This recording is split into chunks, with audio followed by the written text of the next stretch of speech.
Thank you, Joan.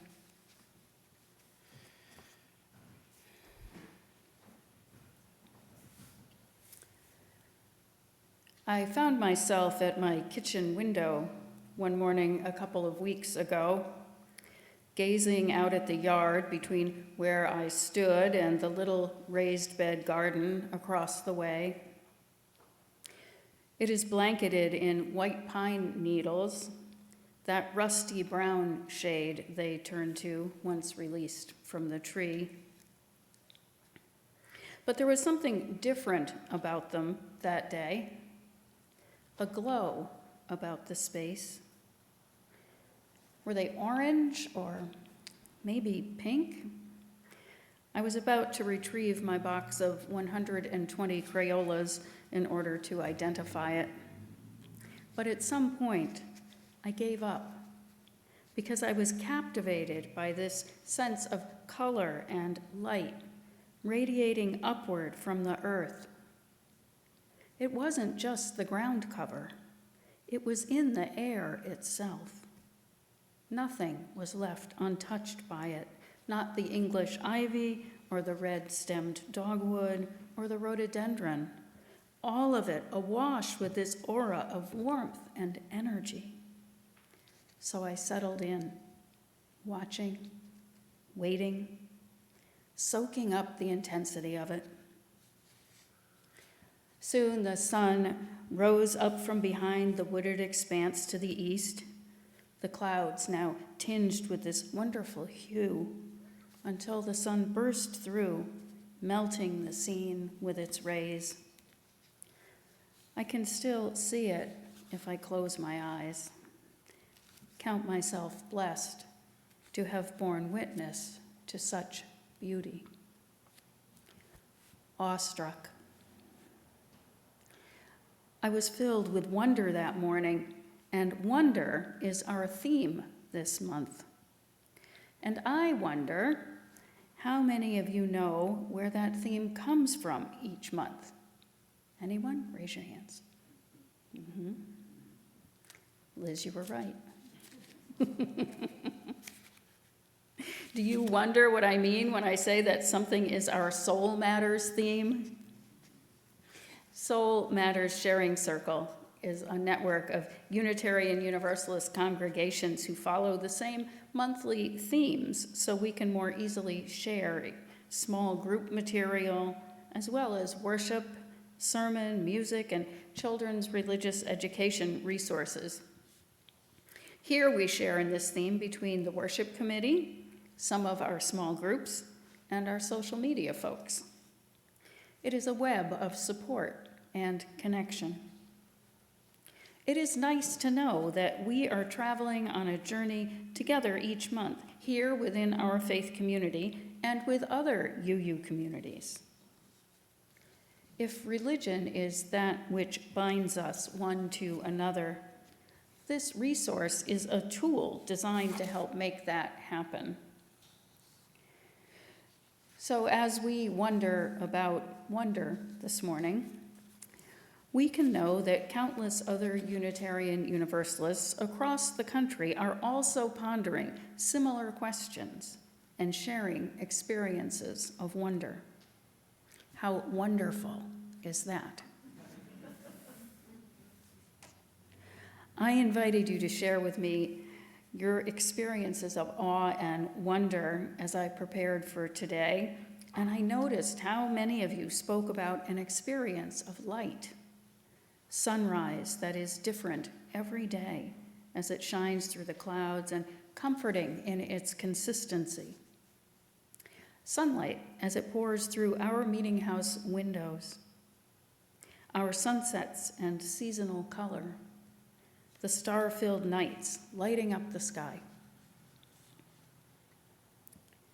Gail was in awe of the seasonal shifts that occur, changing daily if you pay attention, and comforted by the fact that she can count on each one following in turn, each one with its own color scheme, each one with its own accompanying rituals.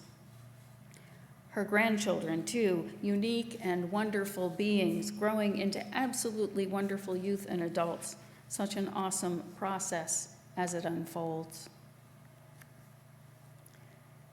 Beth found herself in awe of a very industrious ant, moving a breadcrumb many times its own size across her picnic table, keeping tabs on it while she ate her lunch, staying with it until it reached the ground, wanting to share with it how inspired she was by its efforts.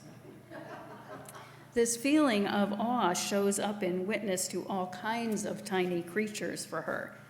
Newly hatched turtles making their way to the ocean, baby birds taking their first flight from the nest. It is this spirit force, she says, that is so awe-inspiring. Jenny noticed the pure sound of John and Sally rehearsing their piece for this morning's service in a near-empty sanctuary. And she noticed the sanctuary itself, spacious and uncluttered, ready to be filled with melodies and debate and negotiation and companionship and community and support and inspiration, awe in the face of all of it. Pavia turned toward the ways she has been blessed in this life, the beauty and wonder of it all.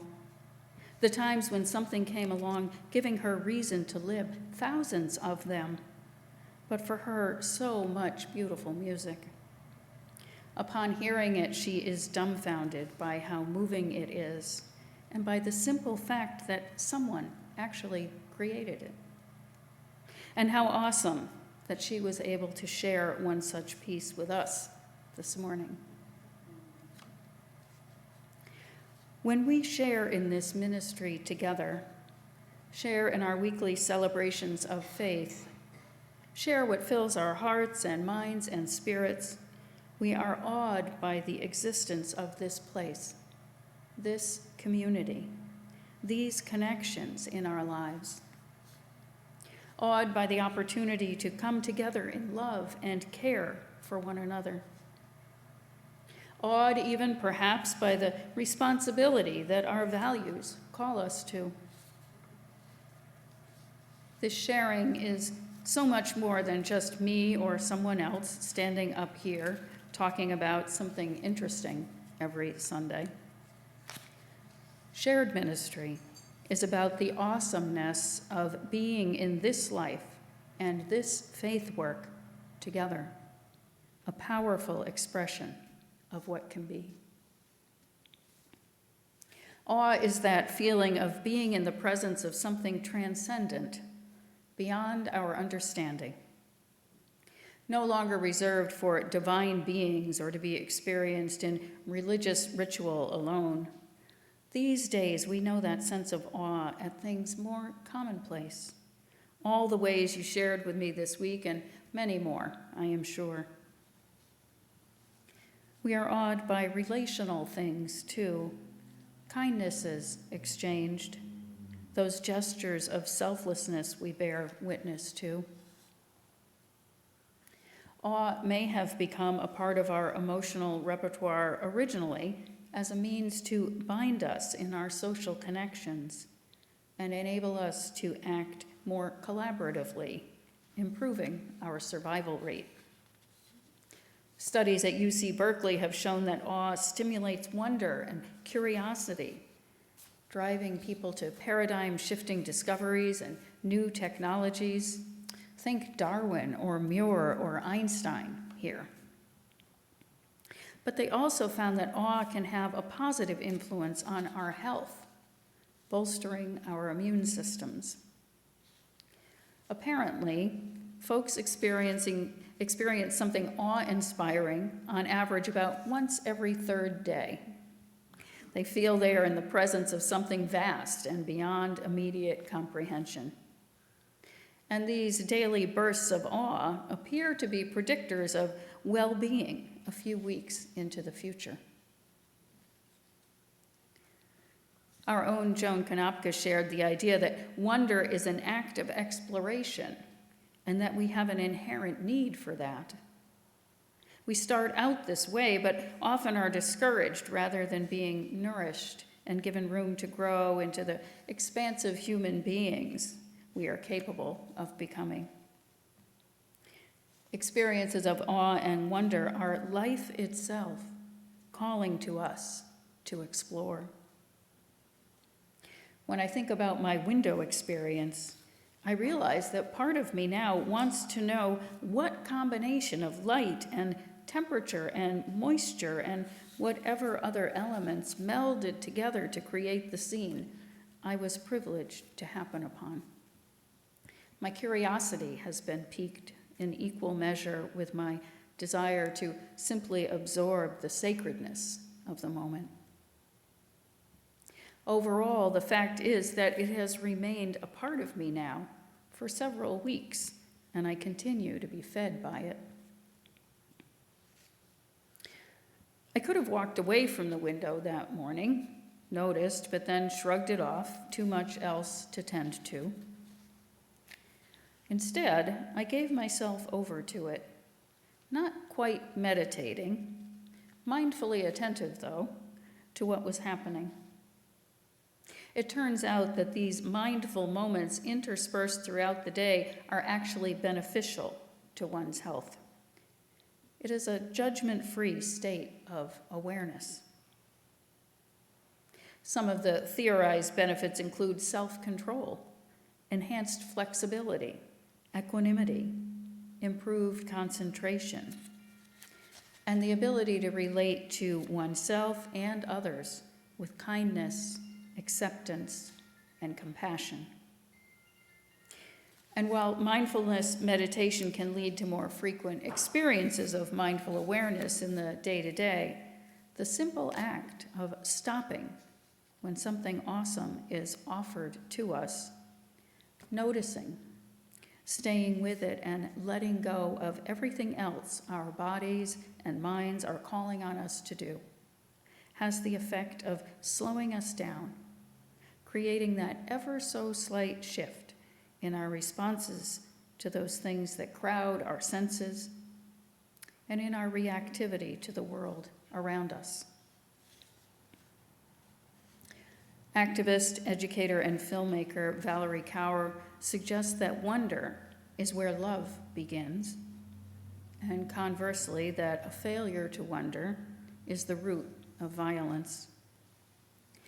When we cease wondering about others and seeing them as part of who we are, we reduce our capacity for empathy, allowing anything to happen to them or to be done to them. So when we maintain an ability to be awed by their humanity, to cultivate a sense of openness to their thoughts and needs and experiences and pain, the very beingness of someone else, we simultaneously up our ability to love. In the process, we decrease the likelihood of our reacting in violent ways. In our reading this morning, D.H. Lawrence talks about divination as being those acts of pure attentiveness from which insight results.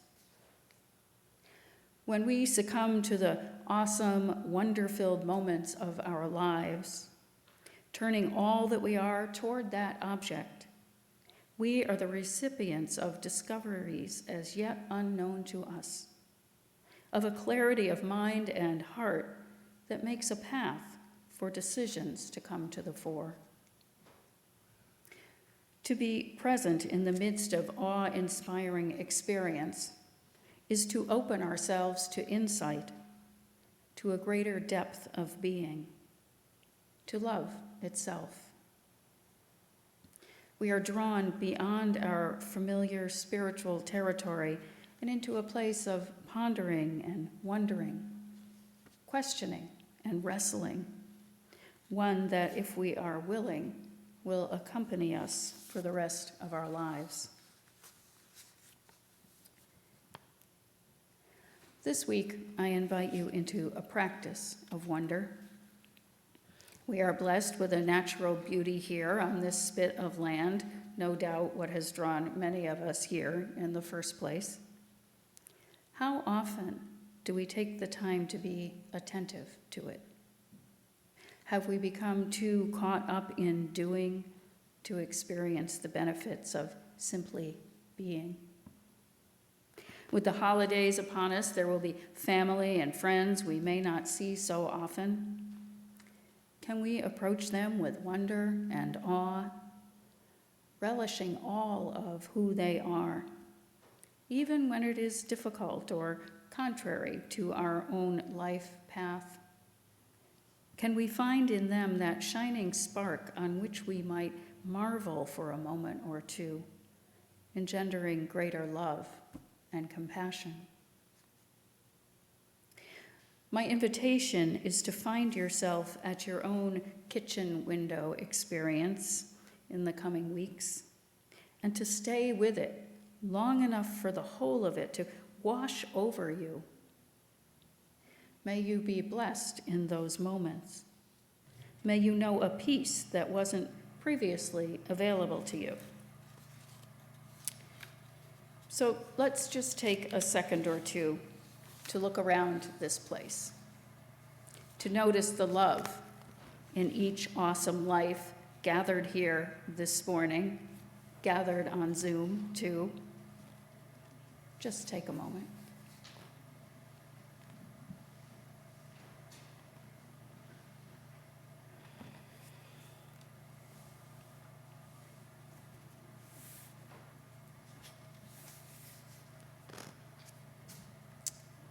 Awesome.